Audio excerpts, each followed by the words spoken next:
You're listening to Spellbound. Welcome to episode 25 of Spellbound. I'm Julian Smith, and I'm whispering because as I record this intro, there's people sleeping in the very next room, and I don't want to disturb them. So bear with me as I barrel through this. Spellbound is now a CastBox original. You can still listen to it anywhere else you typically listen to podcasts, but check out CastBox today and see what's making it the fastest growing and highest rated podcast app for both iOS and Android. All right, that's it for the whispering. All right, here we are again, Dr. Ray. Good to see you again. It's great to be here again, Julian. This is, I think, your third time now on the show. It's great to have you back. You have your doctorate in clinical psychology. The last time you were on, we talked about the de-evolution of masculinity in males over the last century. Yes. I thought you would have an interesting perspective on suicide and mental health because of what you do for a living. You see people all the time, and you're helping them through their problems. Have you had any patients that have attempted suicide or actually followed through with it? I did work on some hotlines and would take calls. So I would actually talk to people I didn't know. Wow. To kind of move them through that to not commit suicide. Wow. You actually talked to people on the phone who were thinking about going through it in that moment. Most people, if you really break it down, they don't really want to end their life. They want to end the pain and suffering that they're experiencing in that moment. It's the experience. It's like, so for example, if someone were on a call, I would say, if I were like, what's going on in your life and they would give you a story of all the problems in their life versus so much emphasis on killing themselves. There's a reason to move to that, to end all of this. And so I might present to them that if those experiences were not there, would you be having these thoughts? Probably not. And so if you didn't have those thoughts, then what would you prefer to be doing? I would be in a relationship. I'd be making money. So would you say also if you were making more money and stuff, your life might be better, and therefore you wouldn't even be on this phone call with me? Yes. So is it that you really want to commit suicide, or you just want to create a better life? Mm-hmm. You start reframing their experience, because the thing is that when a person's caught up in their emotions, that's where they are. Right. They don't have a positive feedback loop. So they're not thinking straight. They're not thinking straight. So you, as a mirror, have the ability to show them who they really are. Interesting. Okay. Yes. So that's the secret of talking somebody out of it in that moment, is just kind of showing up for them and kind of validating their experience, and then I guess just kind of being a shoulder for them to kind of lean on or something, or is that not quite it? Yeah, I wouldn't say a shoulder, but I'd say just a couple things is that when you put fear into them, meaning that you become worried that they're going to end their life, then you're making it about yourself in a way. So it might be that you're not tuned into their needs and so forth. Also, people are very frightened about this topic, but the thing is, if someone's calling you, there's some conscious part of them that's reaching out for help. Do you understand that? Right. That's why I wasn't afraid to go there with them. Because you knew from experience what was going through their minds, and you could kind of go there with them and be in that tension with them. It's holding their hands while they're in hell. Holding space. Yes. It's basically like they're kind of like in a dark cave, and you're outside of the cave where you see the light, and you're walking in there with a torch, basically. And you're saying that, I'm not going to force you to come out. I says, but here's a torch if you want to come out, because there's a lot more out there. I've seen some really beautiful things. And in fact, there's parts of you that want those things. In fact, that's possibly why you're in here. You feel you're in here because you haven't been able to achieve those things. So it's kind of like, it's more reframing the reasons and so forth. But again, also if you get someone who's really in deep depression, who can't really even communicate that way, it could be far more difficult. Because anything you're saying, they're just in that place of, say, victimization or just feeling so hurt, they don't give a crap. But still, in that with even depressed people, you can talk to them about something that they really love. And the reason why I say this is because people who want to end their lives, that there's another part of them, another parallel reality of a better version of whom they wish they were, that they're comparing themselves to. And so therefore, in other words, it's a contrast that makes You're saying this is common with all cases, you're saying? Or in I would just say that not all cases, but I've had pretty good experiences where people have so in order for us to know what is bad, we need to know what is good. Right. Yeah, they go hand in hand. They go hand in hand, exactly. So if a person has gone to the dark end, it's also because there's some lighter part of themselves that wishes they were there. Do you understand? Right. So it's being able to connect to the inner dialogue that is aware of that of those two parallel realities. One where I hate my effing life, things are going crappy. To the other part of them is that this is where I really like to be, and I'm comparing myself to this other part of me. Therefore, this is why I feel bad. I'm thinking about ending my life because I feel like a loser. I'm afraid. I'm a suicide survivor, and so this is something that is really important to me. I think people need to really take mental health seriously because I think you could call it a natural disaster. I am too. I don't know if I mentioned the other show, but when You're a suicide survivor? Well, I overdosed. Yes, and that was purposely done. So Wow. I was 16. Yes, I was using PCP at the time. Wow. And was very depressed and sad and didn't know myself. And yes, I crossed over. It was a near-death experience. Wow. Yes. I've never actually attempted, but I've gotten very, very close a couple of times, and I was very fortunate to be near people who loved me that were talking me out of it. This is why this topic is close to my heart, because I've been there. Right. So, and this is also what led me to what I do. Right. Meaning that after I lived, I had like more psychic abilities, can tune more into people, and just had a different idea about life. I valued it more, and I didn't have death anxiety either. Interesting. What do you mean by psychic abilities? I can, not that I can read people's minds, but I became hypersensitive, intuitive. So I can feel people and where they might be going and probabilities of kind of a path they might be on. And it helps a lot in my private practice. So a client can just say very little, but I'm feeling them more. So especially if it's someone who can't articulate their words, I can literally like say, "Are you feeling this?" And I'll say it like, "Oh my God, you said exactly what I'm feeling." I'm like, "Okay, cool." You're intuitive. Yes, very highly intuitive. Yes. That must be why you're so good at what you do. It's strange when celebrities kill themselves, and I don't think it's just because they have a lot of money and so they should be happy, because I think that's not true. But it is really strange when you have a month like this month where two very different people with a lot of influence and a lot of money and a lot of control of their own life and their endeavors, pulled the trigger. Yes. And what do you think causes that? Well, Julian is more into the free-form conversation. I always put little notes in front of me so I can kind of go over them. But I have the list here that is really quick, that kind of is my thoughts that came to mind last night. I went, what would I talk about?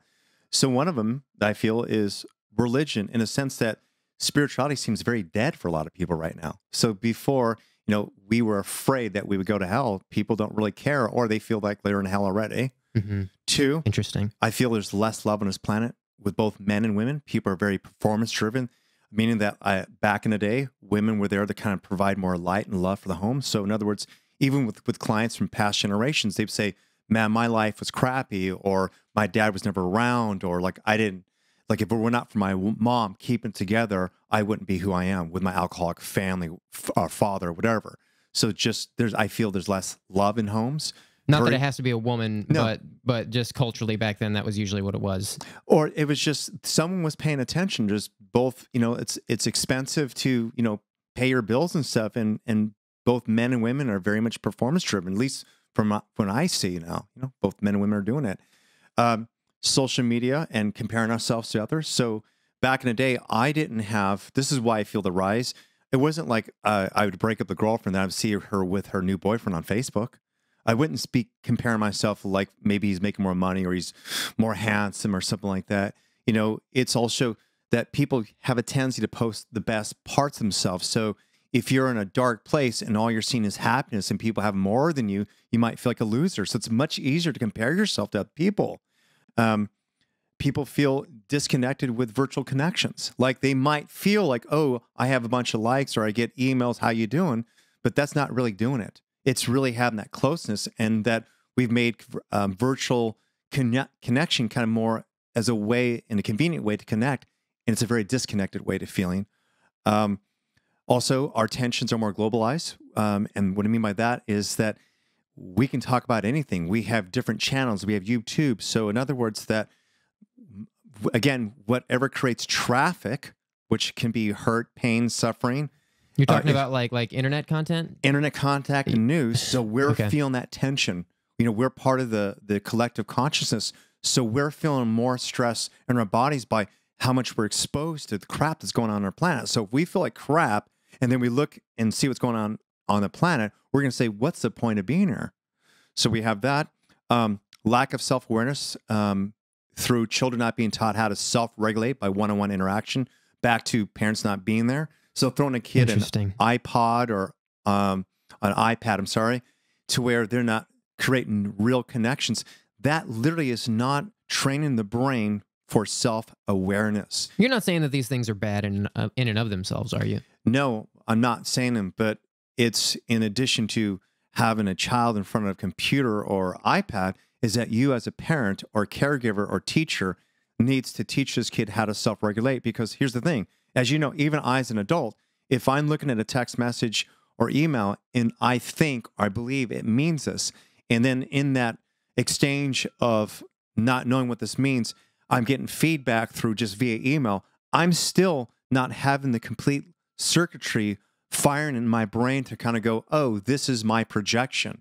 This is me creating this experience. Does that make sense? Mm-hmm. Did that make sense? Kind of. Okay, Why don't you elaborate a little further? Keep in mind that your consciousness basically looks at things outside itself or looks at an experience or even how something smells. So think of it being kind of a feedback loop, like a mirror.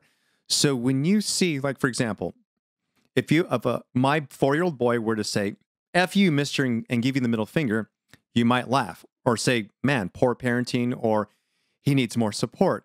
I might say that's hilarious. It might be hilarious, yeah.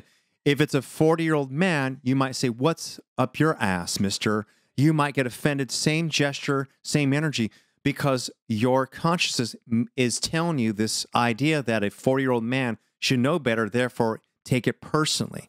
So everything has a quick feedback loop of what we read, what we see, but it comes back to you to give it an interpretation. So in other words, everything kind of is very much blank, except without your definitions and your filtering system. So consciousness is all about your awareness to yourself in that experience. In other words, that a person who learns about self-awareness and how to self-regulate, it'd be an example like this. I have Julian looking in front of me. So just imagine if he were chewing gum, and then my thoughts are that he's disrespectful. Then I kind of go in a moment of... Because I'm chewing gum, I'm disrespectful. Yeah, that's just my thought, because you're making a smacking noise, because it irritates me. But you might be oblivious to it, and yet you might not have been raised in those social norms. Right. But I'm making... This is actually how it is in Europe. They don't chew gum. They think you're like a cow there. Yeah, and I'm making a judgment call. But it's not so much about being aware of my judgment call. It's also about, why am I having a reaction to what you're doing? Mm-hmm. I mean, this is about my feelings. Mm-hmm. So it might be first, why is this dude Julian chewing gum? By the way, he's not. And then going to, oh, that's me judging him. Then going to, how do I feel about this? Oh, I'm getting annoyed. But remember, I'm the one experiencing the bad feelings. You're creating the I'm annoyed creating response. within. That's self-regulation. That's self-awareness. You need that to know yourself. And you can't get that through the internet or virtual connecting. It's through real human connection, like you and I right now, this moment, looking at each other. It's kind of walking this tightrope of self-awareness, because I've heard you say that, to mince your words, that too much self-awareness can be a bad thing if you take it to the extent of comparing yourself to other people on social media, or to other, if you're using your self-awareness to compare. No, that's the self-awareness is kind of I would say a healthier way. I know who I am. I love myself. I'm not my emotions. I'm not my behavior. I'm not with the negative things my father said. Right. I'm not even my job. That's what I mean. Because you could argue that social media has made people too self-aware. No, I disagree on that, because you do. Interesting. Well, for example, is I see things that are negative, or at least my definition is negative. I'm not interested in it. But however I interpret it, remember, that's still a feedback loop within myself.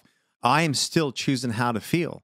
I'm still choosing to read what I want, or to not see more of this stuff in the feed and so forth. Self-awareness is beyond this. Self-awareness is, in a way, like what Jesus said, is be in the world, not of the world. And that is where you might have chaos, but how you operate in it is up to you and in your heart. And so I am not triggered by most of the things people are triggered by because of my self-awareness to who I really am. But don't you think that sorry to interrupt, but I feel That's like okay. maybe we're saying the same thing in different ways. What I'm saying is, I mean, you couldn't have social media without self-awareness. It wouldn't work. The very idea of taking a selfie and posting it on Instagram requires self-awareness. And you just said that false sense of self. So back to that, like false most sense of self. Say most That's of what those, I'm talking about. Yeah, most of those say girls who look like every other girl out there with a duck lips when they're posing, where they're getting a lot of likes on Instagram, whatever. They don't know themselves. If they don't know their true self by the time they're 35, 40, when they're not like all the young chickies out there, they might feel really insecure. And I'll tell you this, living here in Santa Monica and working with all the Pacific Palisades trophy wives, I know this hands-on. I see wives in her 40s who are really, they look like the Beverly Hills housewives, who are all done up, have had plastic surgery, whatever. But, you know, like, my husband, you know, found another person who's younger, prettier, blah, blah, blah. Like, well, they don't know who they are outside of this identity of being once a pretty woman or a mother or whatever. You are much more than those roles that you play. Life changes. Even what I do, like as a coach, like if I were not able to do this, if I had a client say, you suck at what you do, or you're a crappy coach or therapist, I would not take it personally because they're not talking about me. It's their perception and their filtering system because I'm not meeting expectation. It's their interpretation of how they feel. If they feel crappy, they might say it's because of me. In fact, I've had couples work with me and I say, do not base this process on feeling bad. I'm not here to make you feel good. I'm here to make you really look at your relationship in a healthier way to see where you might be playing a particular role that's not healthy. But that person having that awareness of themselves not being who they want to be might make them feel bad. So they leave the coaching session and think, this didn't go well, I feel bad. No, you feel bad because you're seeing how you were. And that's an opportunity to start feeling good, to do more, be the version you'd rather be. Do you understand? Right, yeah. People blame too much about how they feel on things outside themselves. Yeah, I believe that. I'll tell you something. I saw something Saturday. It came up with dogs being tortured in the streets in China, like part of some ritual. I could not get that image in my head. I felt crappy. Yes, that was still me feeling that way. Yes, that was me creating that. I'm not saying it's bad or good or that it's just a projection, but still, there are other people might see that and not have that experience. With me, like I can either choose to act on that, to do something about it. I can choose to act on why am I feeling this way.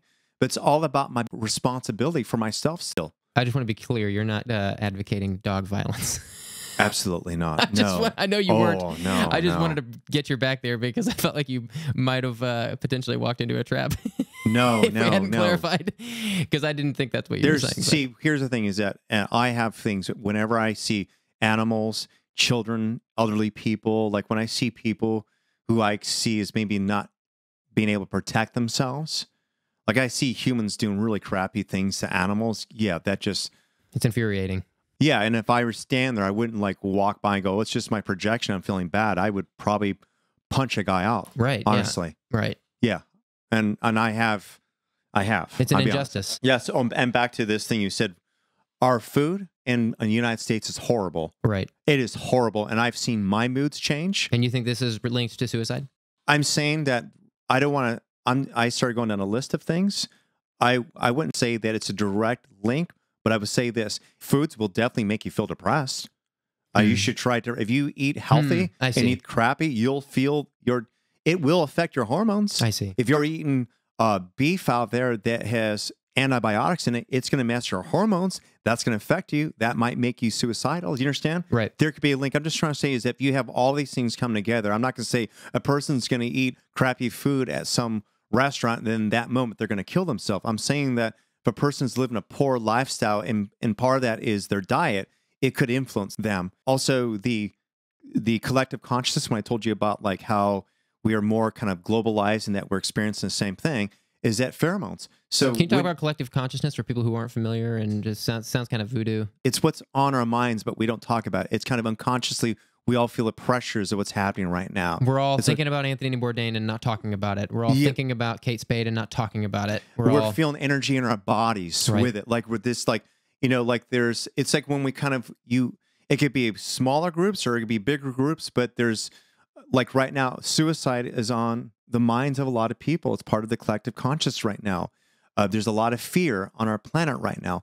So that fear itself, even by being around people like right now, like in traffic or in a mall, you literally are picking up on their pheromones of fear. They've done tests with mice where they have scared the crap out of them and then put these mice with other mice who haven't. Within 5 minutes, the other mice were also jittery and amped up. Oh, yes. I guess that's not surprising. Yeah. So we are animals. And so therefore we are basically listening that fear in other human beings also. So we're part of that. That's why creating healthy rituals for ourselves to know who we are rather than what's going on outside of ourselves is so important. What do you think about people that are just consumed in their work, or they're consumed in, they're just going all the time and they're not taking care of themselves? Have you ever seen this behavior lead to suicide, people being too active? Well, the last thing was what I brought up was I feel a lot of parents today are immature, that they've been raised by other parents who are immature. So once again, that lack of attunement to helping a child self-regulate and understand the nervous system. If you have parents who are workaholics, keep in mind through mirror neurons and just by observing your parents innocently, it's not like they're doing anything bad, that you think that life is about being performance driven. That means that your nervous system is overstimulated. And so when you're overstimulated, your brainwave, the activity of your brain is at a rate that is, I guess you say, not optimal for you to receive love and information. In other words, there's a gamma, which is a higher frequency. That's like when you're doing what you love. Is this an emotion or something? Or? No, it's just a brainwave. It's like the fastest. I think it's between 27 and 40 hertz. Your brain wave is actually, it's higher than beta, but it's actually at a peak where you connect to like God. People say that, or you connect to just a sense of well-being. But that happens in two different ways. It can happen, they're doing what you love, surfing, or being creative in an office, a job you love. It could be gardening with your children. I've felt this. I know what you're talking about. Yes, it's that experience where 8 hours go by, but you feel like only 20 minutes have gone by. Right. That state. That's when your nervous system is relaxed, believe it or not, even though your brainwave is at a higher frequency. Most people are not in that state. They're at another one, so therefore they're in fight or flight, which you're talking about. Even, like, for example, my friend, I've seen her, and she is a workaholic. And when I say workaholic, like, she doesn't even need to work, but she just does. And she's always putting out fires. I love how you always talk about your friends on this podcast. They're probably like, damn it, Ray's talking about me again on the podcast. I probably brought it. Yeah, no, she's aware of it because I dearly love her and she's aware of this. But it was like a week ago, I said, "Thank you for doing this," and she looked at me and said, "Okay." And I sent her some nice, like a compliment, and it was like she didn't even like receive me. And then I said, "What's going on?" She said, "Jasmine, my dog, has eye surgery. I've been going back and forth to the veterinarian." I went, "Oh, because you're doing that again." She's like, "What?" I go, "It's as if you're not even present to like my compliments and being sweet, and like you're not even taken in life." And like this has been an ongoing thing. She's actually getting better at it. She wasn't defensive. She said, "You're right. I haven't been." But she's like a caregiver. She takes care of everyone else, but not herself. And so when it comes to herself, like she would blow up very easy. She like would read my text messages wrong because of the brain, because of her nervous system. So yes, people overworking are not in their hearts. People overworking are not connected to their highest excitements and joy. It's tough because right now a lot of people are really overworked because technology is taking a lot of jobs from people. It's eliminating a lot of jobs, and it's not only eliminating a lot of jobs, it's making a lot of people's existing jobs a lot harder because, for example, in advertising, brands over the last 5 years have started expecting more from ad agencies, and it used to just be like, here's $1 million, go make one 60-second, 30-second commercial. Now it's like, here's $500,000, go make 10 commercials because there's so much stuff shooting because technology's created this like huge opportunity for you know, everybody's shooting stuff now. And this is just one aspect of this. I think this applies to pretty much every aspect of capitalism. Any job is, most people are overworked right now. And this is kind of why I brought up the question of, can people being overworked play into this? Because you just said that suicide's on a lot of people's minds. And I think a lot of people are overworked. And I think it's an interesting comparison. Well, the thing about it is that I can look at myself. I'm a full-time parent on my own. And if you saw what I did this last 4 days, my manager called me on it. She's like, go. She said, we're not going to do this call right now. She said, go take care of yourself. And I went into a spa. Good for you. And like just for like an hour until my next client showed up. And I know people don't have the luxury to do that, but I also created that. And so I take care of my son full time on my own. Right. And I'm Dr. Ray, and then I'm also building my business in another way. So my cup is full. So it's the way I perceive what it is that I'm doing, but also reminding myself to check in with myself. So while people are overworked, it's very important to look at why, because people would only be working hard for numerous the reasons might be is because their boss is telling them to. It could be that they think they need to, like they think that the more money they make, life is going to get better. That they have basically bitten off more than they can chew, meaning they just got a brand new Mercedes or whatever it is. Like, for example, or people trying to just keep their jobs that they already have. And if they're just trying to keep their jobs they have, it's also looking at the quality of life that they're choosing. What I mean is, like, everyone's different. So of course people can say you're lucky, this and that, but I live in a very expensive place to live also. So it doesn't mean it's easy for me. Right. Yeah. Do you understand what I mean? Yeah. I'm just trying to give examples. So I drive like a 10-year-old hybrid Ford. Yes, I can afford a more expensive car, but that would also I get 2 massages a month. Mm-hmm. That's my car payment. Do you understand? Like, yeah. Like there's different things that I do for the quality of life. You're not a traditional American. Yeah. So you can sit there and say that, okay, it's because people are overworking, or you can say it's that people haven't learned how to balance their life while they're working this hard. Mm-hmm. I don't know. Everybody's situation is different, but people will see me who do work a lot and will break down their life to do things such as early morning rituals. For example, if you wake up in the morning, you're not even in your body yet. And so people will basically look at their phones or emails, and it's something that they feel they need to do, or it's crappy news. So immediately they're waking up with feeling crappy.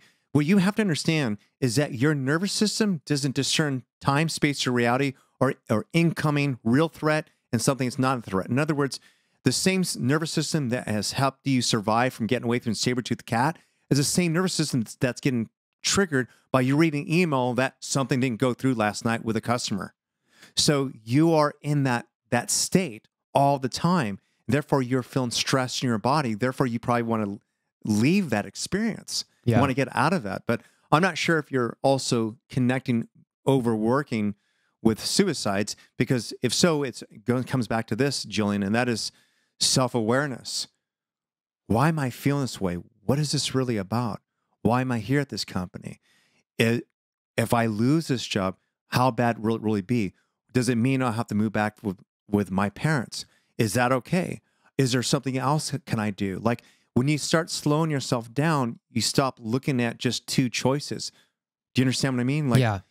Like any of my clients I work with, that if they are like jacked up on coffee, if they're not resting, I tell them it's going to be hard for us to really make progress, because you're not getting that information you need, that additional option of like, oh, I can maybe do this. They're in fight or flight, which is limiting their ability to really think. When I was suicidal, I would describe it as a cumulative process. It wasn't like something happened and I was traumatized and I couldn't handle it and I just wanted to end it all. I've come to see the world slightly differently than I was raised, and that slight difference was very hard. See, this is really beautiful, Julian. So you basically were given some false sense of self through religion, or however, whatever's projected onto you as a child. It didn't fit you. It didn't fit your framework. You were contemplating suicide because you couldn't live up to whoever's idea that was. It was an identity crisis. It was it was a cumulative identity crisis. One little step at a time. That's why now I take things like you just said about taking your morning routine very seriously. Like, I don't sleep in the same room with my phone anymore because I think that the electrical signals aren't good to sleep next to. I think it's not a good habit to wake up next to your phone on the nightstand and then just grab it. Yeah, I like to go to the kitchen and get my phone after I've woken up and had something to eat, and I maybe look at who's texted me. I don't ever look at the news, but I feel better when I do these things. When I don't look at the news, that's not painting my entire day for me. By the way, by you saying it, I had people say, like, try to talk to me about current affairs, and they'll say, "Don't you want to know?" I said, "Yes, no, but I'd rather feel good." Because the thing is, a lot of it's not real. A lot of the news is clickbait. They're just rushing to create stories. They're not thinking about what's actually happening. They're looking at it like a lawyer looks at a really aggressive contract. What can I get away with here? How can I spin this story to make clickbait? Julian, you brought something I'm glad that you brought this, the whole identity crisis. That without true self-awareness of who you are, you will always have an identity crisis. Remember, I spoke earlier in the show about consciousness. So your consciousness creates an identity of who you are. So, for example, I worked with a very financially successful. I say financially because in other departments, maybe you can say he was failing, but he grew up in a traditional Indian home where it was an arranged marriage, and he was never in love with his wife, and he became more Americanized. And he had been having an affair for 3 years, and yet they were not really breaking up, even though his wife was aware of this and him not in love with it. But he was more concerned about how the family would think of him, the idea of him as their son versus who he is as a spiritual human being who should find his love or whatever. So he was caught up in, say, identity crisis that if I do this, I will be disowned. This idea of me being the good son to them is going to be gone. But yet that's a projection. That's an idea. That's him looking at his culture and his family and saying, I can't do this because of them.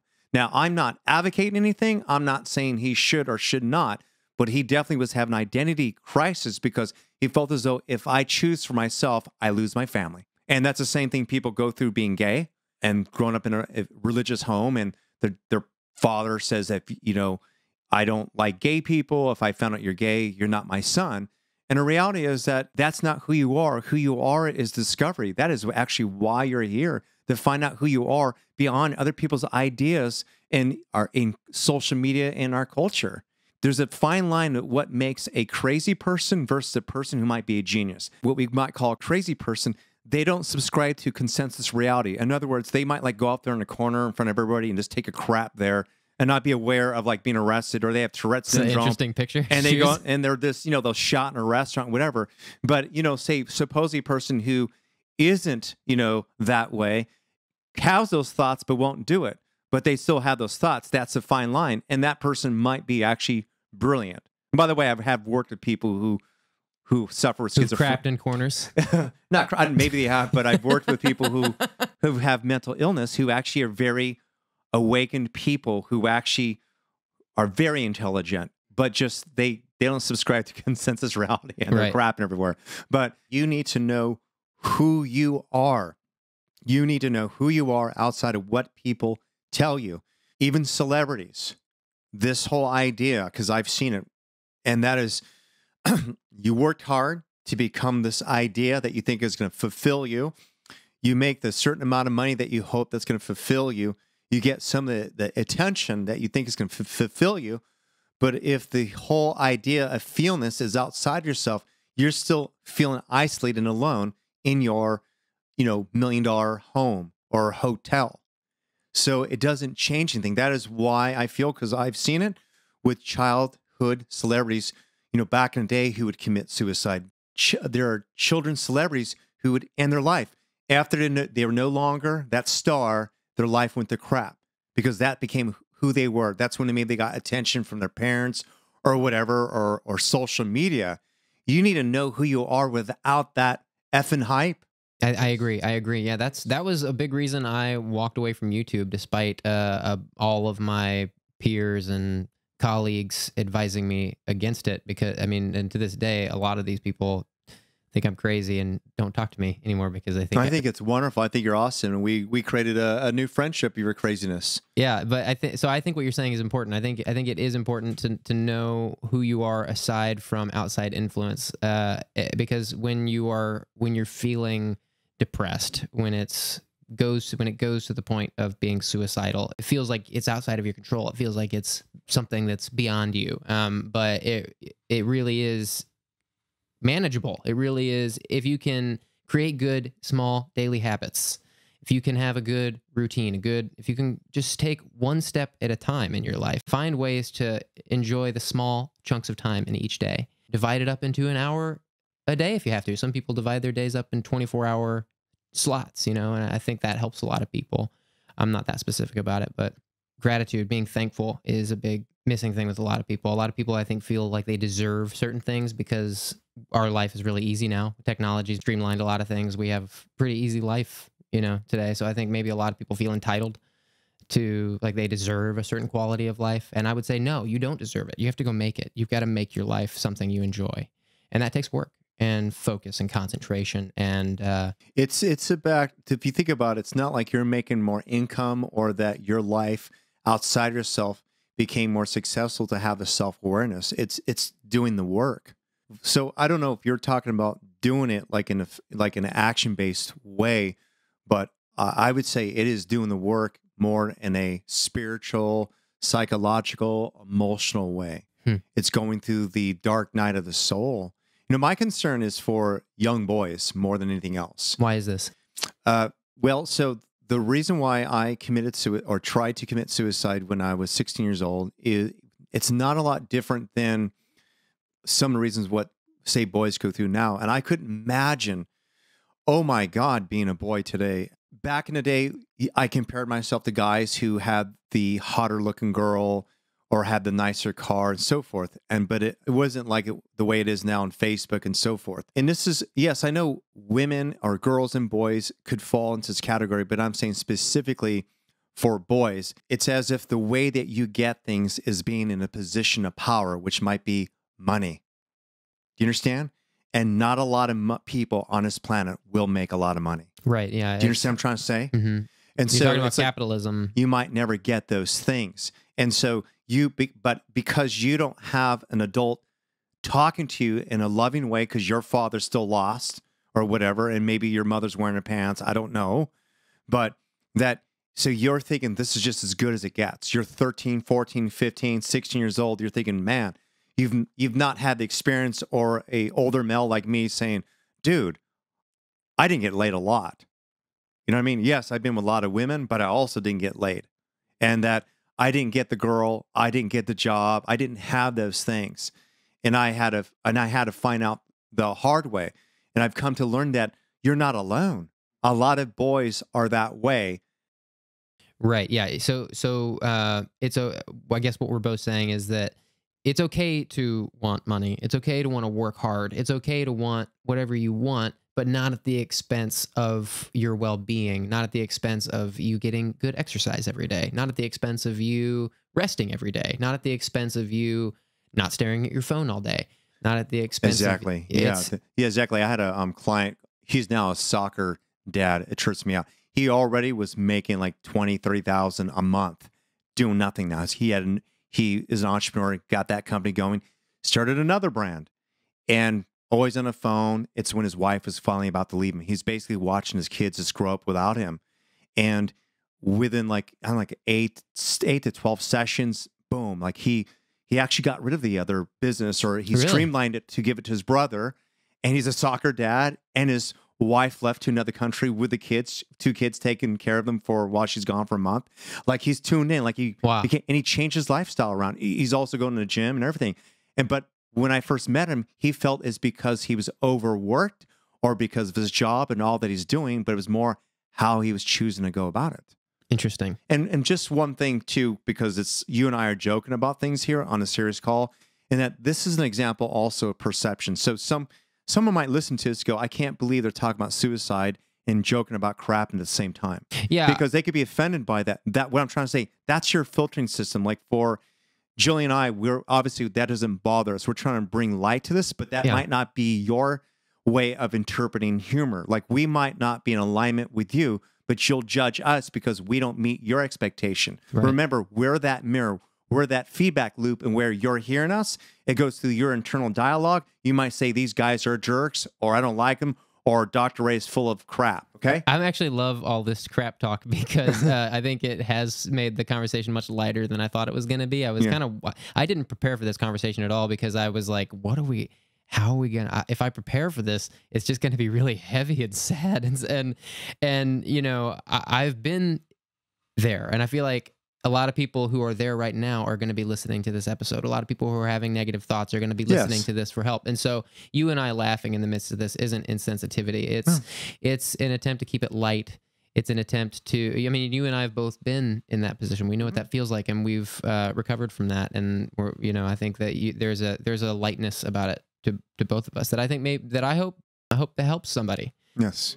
And this is, and we also want to be clear that we're not giving any medical advice. And so if someone's listening to this is contemplating suicide, just know that there is support and that we're not subscribing anything to you or anyone out there who is contemplating this. This is just us and our experience sharing information and in alternatives of ways of thinking about yourself and possibly the situation. Right. Because you're worthy, you're lovable, and most of this is just what you think is happening, but it's just emotions within yourself.